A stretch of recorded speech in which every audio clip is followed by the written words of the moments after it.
Inilah video saat satu unit rumah di desa Bonelemo, Kecamatan Bajo Barat, Kabupaten Ludes terbakar. Api pun dengan cepat membakar rumah semi permanen tersebut. Api baru bisa dipadamkan setelah 2 unit mobil pemadam kebakaran dikerahkan. Beruntung kobaran api tak menjalar ke rumah warga lainnya. Akibat kebakaran ini, pemilik rumah terpaksa mengungsi ke rumah kerabat. Orang ini Pak, terus terang Pak, orang ini Pak, rumahnya ini bantuan dari pemerintah juga rumahnya ini. Bantuan beda rumah ya? Iya, bantuan beda rumah, yang rumah ini Pak.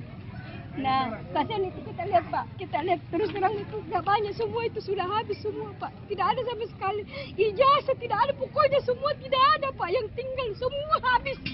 Tidak ada sama sekali, tidak ada, pokoknya bersih semua habis. Tinggal ini gak banyak Pak, kita lihat buktinya, tinggal itu gak banyak.